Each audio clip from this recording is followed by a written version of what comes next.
1/2 kilo ப்ரானை நல்லா தோல்லாம் எடுத்து சீவி அதை எல்லாத்தையும் வாஷ் பண்ணி எடுத்து வச்சுக்கோங்க. அதில் 1/2 ஸ்பூன் அளவுக்கு மஞ்சத்தூளும் சால்ட்டு தேவையான அளவுக்கு சேர்த்துட்டு எல்லாத்தையும் நல்லா மிக்ஸ் பண்ணி விட்டுட்டு நம்ம ஒரு 1/4 மணி நேரம் ஊற வச்சுக்கலாம். இப்போது 2 ஸ்பூன் அளவுக்கு தனியா அதாவது மல்லி, 1 ஸ்பூன் அளவுக்கு ஜீரகம், சோம்பு சேர்த்துக்கலாம். கூடவே ஒரு 4-5 பட்டை துண்டுகளை சேர்த்துக்கலாம். கிராம்பு ஒரு 4-5 சேர்த்துக்கலாங்க.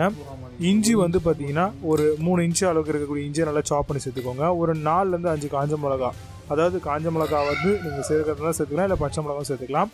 பூண்டு வந்து பார்த்தீங்கன்னா ஒரு முழு பூண்டை வந்து உரிச்சு சேர்த்துக்கோங்க. கூடவே வந்து பார்த்தீங்க அப்படின்னா நம்ம தக்காளி ஒரு 3 தக்காளி சாப் பண்ணி சேர்த்துருக்கோம். ஒரு கை நிறைய புதினா, ஒரு 1.25 கை நிறைய நம்ம வந்து கொத்தமல்லியும் சேர்த்து இந்த ஒரு ஸ்பெஷல் பேஸ்ட்டை வந்து ரோஸ்ட் பண்ணி நல்லா அரைச்சி டேஸ்ட்டாக வந்து பார்த்திங்கன்னா எடுத்து தனியாக வச்சுக்கலாங்க. அடுத்தது ஸ்டவ் ஆன் பண்ணி குக்கர் வச்சுக்கோங்க. குக்கர் நல்லா காஞ்சி வரும்பொழுதே நம்ம இதில் கோகனட் ஆயில் அதாவது தேங்காய் எண்ணெய் நம்ம ஊற்றிக்கணும். இது வந்து பார்த்திங்கன்னா ஒரு 25 ml அப்படின்ற அளவுக்கு ஊற்றிக்கோங்க. ஏலக்காய் ஒரு 3, அதை வந்து தோல் எடுத்துகிட்டு அதில் இருக்கக்கூடிய சீட்ஸோடு சேர்த்து போடுங்க. பெரிய ஏலக்காய் 1, அதே மாதிரி தான் 3 கிராம்பு, ஒரு 2 ஸ்டார் அனாசி, கொஞ்சோண்டு பட்டை இலை, கொஞ்சோண்டு கல்பாசி, ஒரு 1/2 ஸ்பூன் அளவுக்கு ஜீரகம், 1/2 ஸ்பூன் அளவுக்கு மிளகு சேர்த்து எண்ணெயில் ஃபர்ஸ்ட்டு நல்லா வறுத்துக்கோங்க.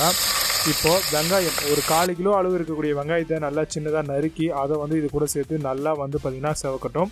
செவந்து வரும்பொழுது நம்ம ஒரு 3 தக்காளி வந்து எடுத்து கட் பண்ணி சேர்த்துக்கலாங்க. அதையும் நல்லாவே வந்து மிக்ஸ் பண்ணி விட்டுடலாம். 1/4 ஸ்பூன் அளவுக்கு மஞ்சத்தூள் சேர்த்து தேவையான அளவுக்கு உப்பு சேர்த்து நல்லா வதங்க விட்டுருங்க.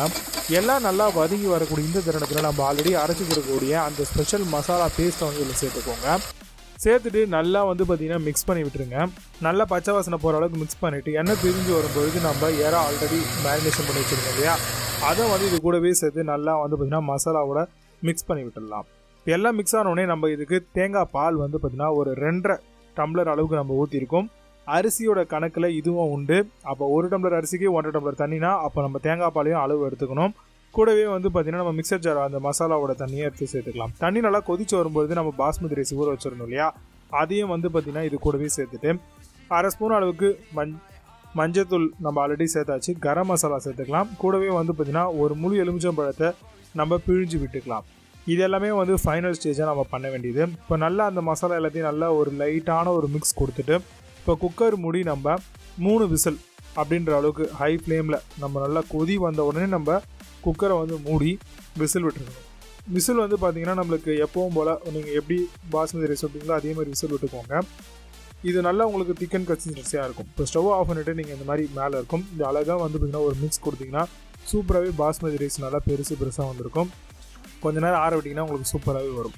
இதை ஒரு பிளேட்டுக்கு மாற்றிட்டு அழகாக வந்து பார்த்திங்கன்னா ஆனியன் ரைத்தா வச்சு சாப்பிடுங்க. செம்ம சூப்பராக இருக்கும் இந்த எறா புலாவ்.